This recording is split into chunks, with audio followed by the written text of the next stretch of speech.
안녕하세요, 일렉트로캠입니다. 오늘도 재미난 테슬라 이야기들과 테슬라의 현재 경쟁은 제가 계속 없다고 그랬죠. 경쟁이 없고 혼자 뛰는 회사이기 때문에 독보적이죠.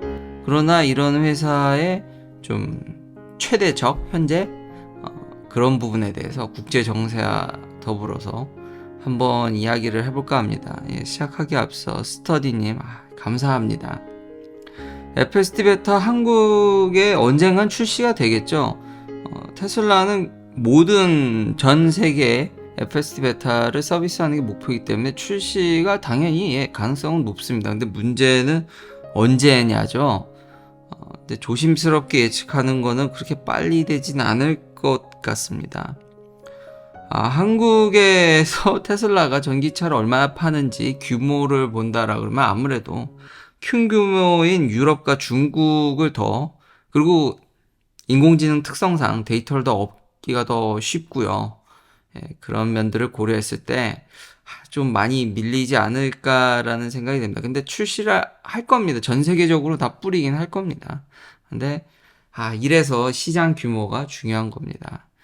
그래도 조만간 그래도 빨리 AI 발전 속도가 굉장히 빠르니까 빠른 시일에 한국에 풀리기를 기대해 보도록 하겠습니다. 제가 느끼는 거를 한국에 계신 분들도 같이 느꼈으면 좋겠습니다. 하얀마음님 감사합니다.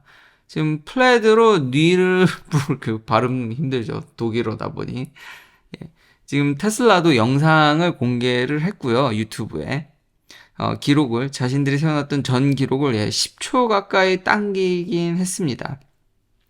그리고 영상을 보면은 특별한 개조를 하진 않았습니다. 전체적인 물론 이제 드라이버 시트에 롤 케이지라든지 시트를 좀 레이스 전용으로 살짝 그거 바꾼 거 외에는 다 순정이랍니다. 테슬라도 실제로 플레드 트랙 패키지라는 걸 팝니다. 이 회사도 재밌는 게요.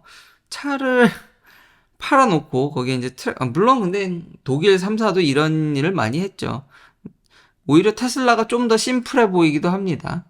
15,000달러를 내면은 세라믹 브레이킹 성능, 아무래도 전기차가 무게가 많이 나가다 보니까 좀 브레이킹이 중요한데 브레이킹이 좀 약한 이런 드래그 레이스나 이런 데 보면은 나중에 브레이킹 테스트 하는 거 보면 좀 조금 떨어지는, 워낙 무게가 많이 나가니까요. 근데 세라믹 브레이크 패키지만 따로 팔기도 하고 트랙 패키지 2만 달러 정도 합니다. 그러면은 전용 타이어와 휠, 20인치 휠 셋업 딱 맞게끔, 그리고 요걸 가지고 니른부르크 트랙을 돌아서 10초 정도 당긴 겁니다. 참 대단합니다. 그리고 요 패키지를 사면 이제 시속 탑 스피드는 200마일 per hour, 그러니까 320km죠. 320km per hour를 최고 시속도 찍을 수 있고, 명실공히 직발해서 이 차를 감당할 만한 가속력이라든지 모든 면에서 감당이 안 되죠. 이게 여기서도 독보적이네요, 이제는. 정말 포도 세단이 이렇게 빨라도 되나?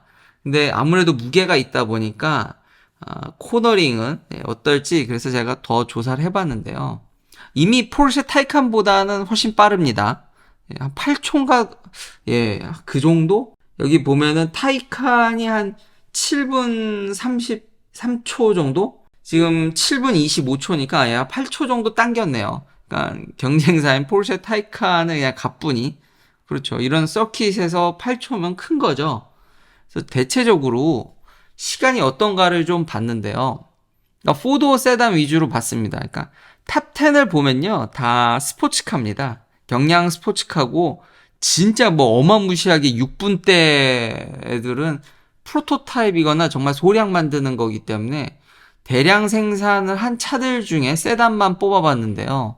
1등은 이것도 근데 이것도 인정하기는 이제 제기어 XE SB 프로젝트 A라는 이제 이거 300대밖에 안 만들었답니다. 그러니까 소량 생산한 차라서.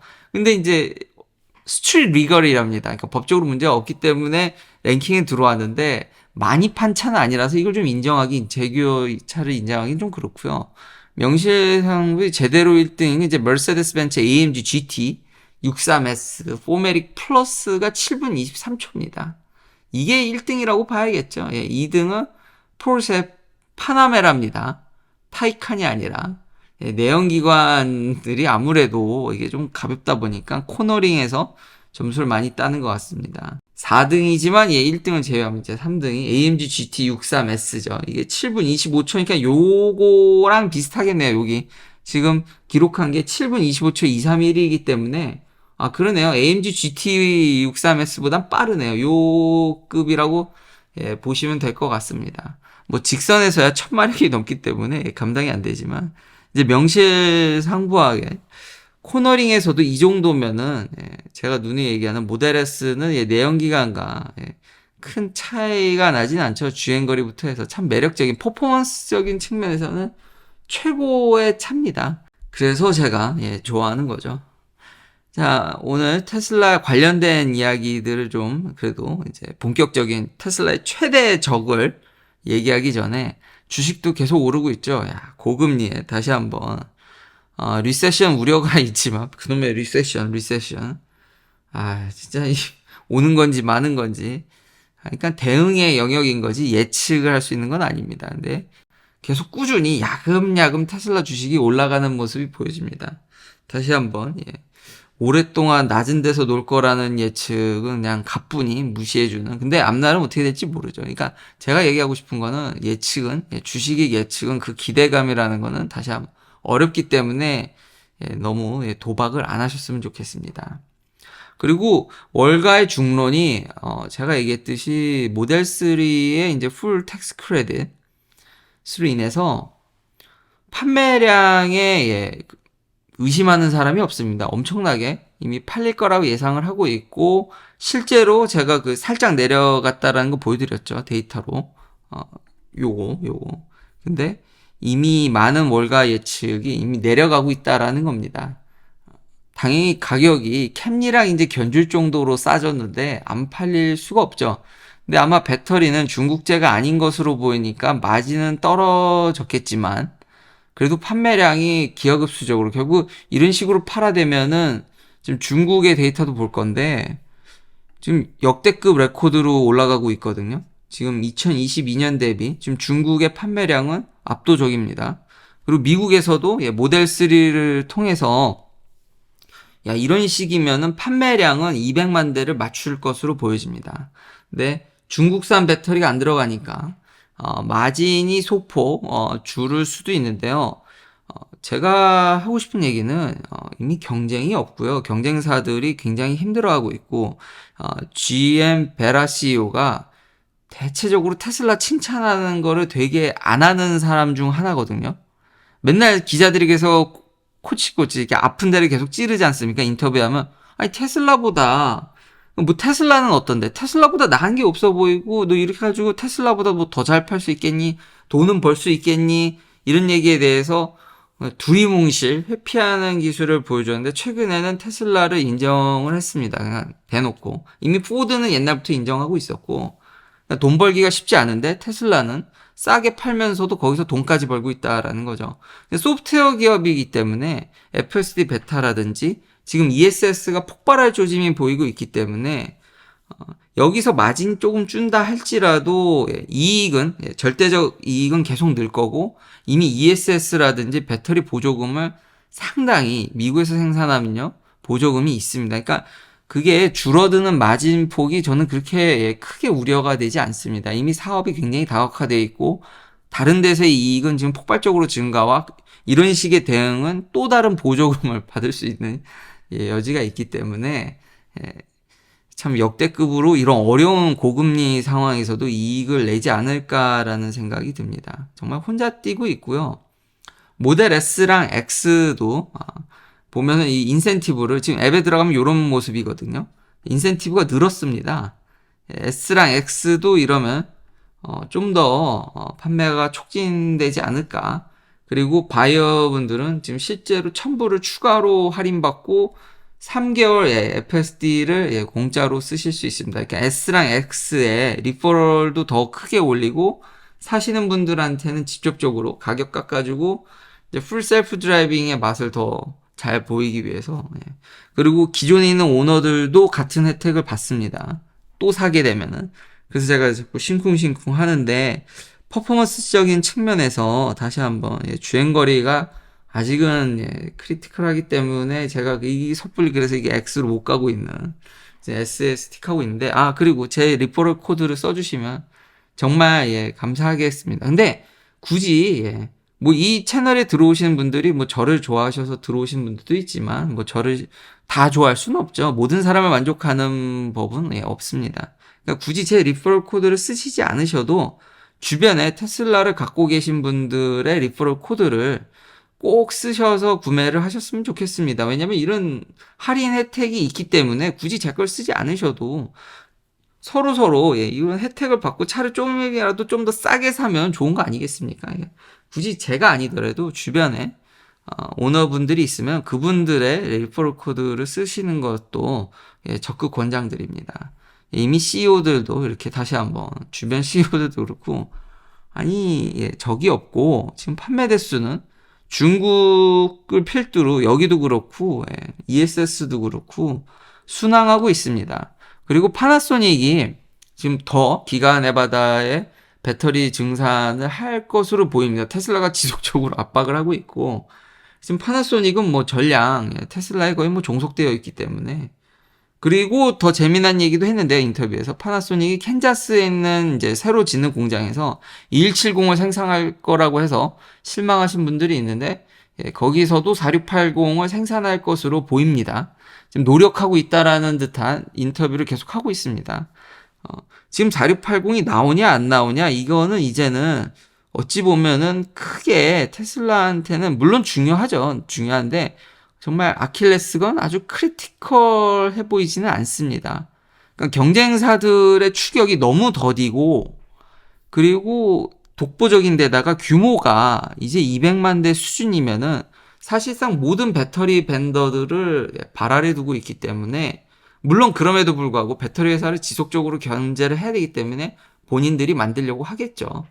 그게 지금 테슬라한테 어떤 큰 영향을 주거나 지금 가는 데 있어서 크게 어떤 발목을 잡히거나 그런 영향은 없어 보입니다. 주식에도 그게 반영되는 것으로 보이고요. 야금야금 계속 오르고 있죠. 정말 혼자 잘 가고 있습니다. 빨리 이제 한 300달러는 빨리 이제 돌파를 해야겠죠. 그리고 여기서 이제 300을 돌파하게 되면은 고금리인데도 이 정도면은 금리가 내려갔을 시에는 언젠간 내려갈 거지 않습니까? 이게 오르락 내리락 하는 건데 내려갔을 시의 그 폭발력은 정말 압도적입니다. 자, 그러면 현재 이렇게 잘 나가고 있는 테슬라의 최대적은 뭐냐라는 거죠. 오일 가격입니다. 제가 봤을 땐 이건 것 같습니다. 전기자동차 판매량은 제가 과거에도 보여드린 적이 있습니다. 2010년대 중반 자료도 옛날 이제 영상들 보면 나오는데 정확히 가스 프라이스에 전기차나 친환경 차들이 연동돼 있습니다. 그러니까 가스 가격이 오르면 잘 팔리고 내려가면 판매량이 감소합니다. 참 신기하죠. 사실 차량 가격을 생각하면은 이런 가스 프라이스나 연료비가 그 차값이 얼만데 그게 크게 영향을 안 줄 것 같은데 미국은 아무래도 주행거리가 길다든지 그 가랑비에 계속 이게 제가 지속적으로 나가야 되는 비용에 사람들이 의외로 많이 시달립니다. 저도 이 3년 공짜 슈퍼차저 그리고 저는 옛날 같으면 비행기 타고 날아갈 거리를 이제는 FSD의 그 효용성 너무 편함으로 인해서 비행기 타고 갈 거리도 그냥 차로 가버리죠. 그래서 3년만 하더라도 저는 계산을 제가 두드려 보거든요. 저는 야무지게 뽑아 먹을 수 있긴 한데 사실 임금이 많이 오르면서 시간이 그러니까 자연스럽게 되더라고요. 여담이지만 뭐 부자들은 시간을 더 중요하게 생각한다는데 본인 연봉이 오르면요 자연스럽게 본인 시간을 생각하게 됩니다. 굳이 그러니까 부자들이 시간을 신경 쓴다 그래서 그렇게 살아야지가 아니라 제 생각에는 그냥 연봉이 오르면 당연히 사람이 본능적으로 시간을 줄이는 데 신경을 쓰기 때문에 다시 한번 그래서 S를 제가 못 버리는 건데 근데 사람들이 이거에 이런 비용에 되게 민감하게 반응한다라는 게 저도 다시 한번 그래서 3년 슈퍼차저에 관심이 많은 건데 오일 프라이스에 다시 한번 연동이 돼 있다. 그리고 인플레이션 시대에 많은 분들의 임금이 지금 서비스업을 필두로 미국의 연봉이 많이 올랐는데요. 지금 미국의 가스 프라이스는 내셔널 에버리지는 갤런당 1갤런이 한 3.785리터일 겁니다. 그 환율도 변동하기 때문에 이제 계산해 보면은 3.5달러 정도인데 캘리포니아 평균은 4.8달러고요. 아무래도 샌프란시스코에 이런 빅텍 그룹이 있는, 제가 있는 데는 물가가 워낙 세다 보니까 이제 5달러 전후인데요. 한국이랑 큰 차이가 없죠. 근데 한국 프라이스도 워낙 변동이 많으니까. 예. 근데 제가 느끼기에는, 근데 제가 사실 전기차를 타다 보니까 이게 잘 신경을 안 쓰기 때문에 이 정보는 부정확할 수 있습니다. 근데 기름값이, 여기가 다른 동네에 비해서 뭐 싸진 않는데, 근데 잘 생각을 해보니까요. 제가 어렸을 때도 그렇고, 이거 보니까 내셔널 에버리지에서 3달러 때는 그러니까 계속 기름값이 싸게 유지되고 있다라는 거죠. 임금은 계속 오르고 인플레이션으로 인해서 모든 게 오르고 있는데 생각보다 기름값이 변동이 크다고 생각했는데 또 큰 그림에서 보면은 기름값이 굉장히 안정적입니다. 그냥 내 연봉이 올랐는데 그러니까 굳이 전기차를 타야 될까? 아직 이렇게 큰 SUV라든지 큰 가죽, 미국에서 수요가 많은 픽업 트럭이라든지 이런 걸 보면은 기름값이 워낙 싸다 보니까 전기차가, 그쵸, 요즘 같은 때는 이게 최대적이라는 거죠. 다시 한번 이 연동되는 통계를 봤을 때 이래서 사람들이 굳이, 그러니까 중고차 가격, 뭐 정말 돈이 이제 좀 예산이 이제 버짓이 타이트하면 중고차를 사서 기름값이 싸니까 그 타도 그게 더 경제적이지 않나. 더불어서 이 미치겠는 게 타임즈에서 이런 기사도 나오는데 미국에서 전기차가 팔리면 팔릴수록 기름값이 오르기가 당연히 어렵겠죠. 기름의 소비가 미국은 지속적으로 줄고 있습니다. 거기 전기차도 굉장히 일조를 하고 있고 자꾸 이제 테슬라를 필두로 이러다 보니 계속 내려가고 있기 때문에 소비가, 기름값이 옛날같이 뛰기가 이제 어려운 구조라는 거죠. 이게 최대적입니다. 사람들은 기름값에 이게 민감하게 반응을 하는데 경제적으로는 참 여전히 이 개솔린 프라이스 엄청나게 싸워야 된다라는 게, 더군다나 국제 정세를 보자라는 거죠. 그러니까 미국을 제외한 일종의 반미 동맹이죠. 이제 사우디가 이란이랑 악수하면서 이제 시진핑 주석과 중국이 이제 이걸 해가지고 우리 한번 위안화를 쓰면서 이제 반 달러 연합, 미국을 대응하는 그런 모습이 살짝 보였는데 그게 얼마나 고리가 약한지도 보여집니다. 왜 그러냐면요. 지금 러시아가 이 그림자 선단이라고 해야겠죠.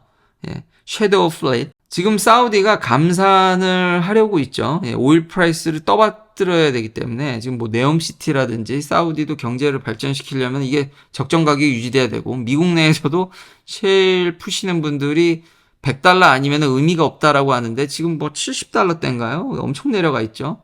그것도 모자라서 러시아가 계속 몰래 기름을 엄청 팔아댑니다. 그리고 그 기름이 중국과 인도로 흘러가고 있죠. 그러니 기름값이 오를 수가 없는 겁니다. 그러니까 러시아에 대한 제재도 있지만 뭐 유가 상한제라든지, 근데 그게 다 의미가 없죠. 지금 기름값이 이게 안정적으로 유지가 되고 있고 계속 그거보다는 내려가고 있기 때문에 제재가 사실 그러니까 러시아의 숨통을 살짝은 풀어주고 있죠. 이 싼 기름 때문에 전기차가 다시 한번 기름값이 더 내려갈 것 같은 생각이 많이 듭니다, 사실. 사우디 혼자 나홀로 고군분투 감산을 하려고 하는데 아무 의미가 없죠. 그러니까 중국이 러시아제 오일을 그만 사야 되는데, 그러니까 서로 이런 이해관계 때문에 제가 얘기했듯이 사공이 많으면 배는 무조건 산으로 갑니다. 미국에 대항하겠지만 그냥 살짝의 제스처지 이 연합이 얼마나 약해 보입니까? 지금 사우디는 감산하겠다 그러는데 러시아는 뒷구멍으로 감산하겠다고만 말로만 위협을 했지 전쟁을 통해서 얼마나 많은 출혈과 돈이 쓰이고 있겠습니까? 그 자금 어떻게 마련할 겁니까? 그러니까 몰래 엄청난 양의 오일을 지금 중국과 인도에 팔아대고 있고, 그러면 중국과 인도는 다른 나라, 특히 사우디 같은 나라에서 석유를 덜 사니까 가격이 올라갈 수가 없죠. 거기다가 지금 경제 사정에 대한 전망이 좀 부정적인 것도 있으니 참 이게 최대적입니다. 기름값이 오를 만한 여지가 잘 보이지가 않습니다. 참 이래서 이 관계들도 얼마나 나약한지가 보여지고, 더불어 미국은 계속 전기차를 팔아대면 팔아댈수록 이게 오르기가 어려운 구조니, 그러니까 정말 자율주행에 더 기대를 저는 많이 걸어야 된다고 생각이 됩니다. 이제는 자기 발등을 자기가 찍는 건데 정말 전쟁으로 인해서 올라서 이제 뭐 걱정되니 뭐 그랬는데 오를 수가 없겠더라고요. 물론 사우디는 계속해서 올리려고 하고 있고 앞으로도 오를 거라고 계속 엄포는 내고 있습니다. 틀린 얘기는 아닌데 저도 얘기한 적이 있는데요. 이렇게 친환경 에너지를 계속 투자하면 할수록 지금 리파이너리, 그러니까 정제하는 거를 퇴역시키고 있기 때문에 미국이, 그러니까 전 세계적으로 재투자가 일어나지 않고 있고 인력도 굉장히 부족합니다. 그 중류탑에 대한 연구를 이제 더 안 하죠. 그러니까 그쪽에 인재도 많이 부족하고요. 누가 그걸 이제 많이 연구를 하겠습니까? 참 찾기도 어렵고. 이러다 보니까 오를 거라는 엄포를 계속 내면서 이제 숏 치는 애들한테, 오일의 숏을 때리는 애들한테 엄포를 사우디 장관이 얘기하고 있는데, 글쎄요, 예, 딱히 오를 만한 여지가 안 보입니다. 그리고 이거는 전기차 판매량에 직결돼 있고, 더 나아가서, 예, 러시아는 자금 마련 때문에 계속 퍼다 주고 있는데, 러시아가 저는 사실상, 예, 전쟁에 있어서 위험하다고 보여집니다. 그러니까 거의 뭐 전세가 기울었다는 생각이 드는 게, 물론 전선을 얘기하는 게 아닙니다. 또 너는 이제 서방 위주로 얘기하는 거 아니냐, 뭐 그렇게 얘기할 수도 있는데요. 지금 상황을 보십시오. 우크라이나의 뒷배가 이제 당연히 미국이죠. 근데 그러면 그 동유럽에 있는 많은 국가들은 무슨 생각을 하겠습니까? 지금 전쟁이 굉장히 오래 하고 있죠. 이것 자체가 이미 러시아가 정말 면이 안 쓰는 겁니다. 정말 쪽팔린 거죠. 그 아무것도 아닌 정말 우크라이나 하나를 얻지 못하는 거 아니겠습니까? 미군이 가 있는 것도 아니고, 사실 미국이 무기만 대주고 서방의 약간의 지원만 받았을 뿐인데, 러시아랑 지금 뭐 힘들더라도 전선이 좀 교착 상태라거나 좀 밀리는 면도 보이는 거 저도 알고 있습니다만, 여전히 우크라이나가 러시아랑 정말 끈질기게 싸우고 있지 않습니까? 근데 우크라이나의 국력을 생각해보면 아무것도 아닌데, 그럼 그 주변에 있는 약한 나라들은 어떤 생각을 할까요? 내가 미국 편에만 쓰면은 러시아한테 최대한 대들 수는 있겠구나라는 생각이 이미 퍼져가고 있습니다. 그러니까 사실상 러시아가 너무 많은 걸 잃었습니다. 위신도 안 쓰고 경제 제재도 받아서 힘든 데다가 자꾸 자금 마련을 위해서 무리하게 이렇게 오일도 뒷구녕으로 팔고 있고, 사실상 전체적으로 봤을 때는 시간이 지나면 지날수록 이건 러시아가 이미 이긴다 한들 주변 국가들은 이미 러시아를 그렇게 강력하게 생각하지 않을 겁니다. 긴 영상 시청해주셔서 감사합니다. 다음도 테슬라 관련 이야기들로 찾아뵙겠습니다.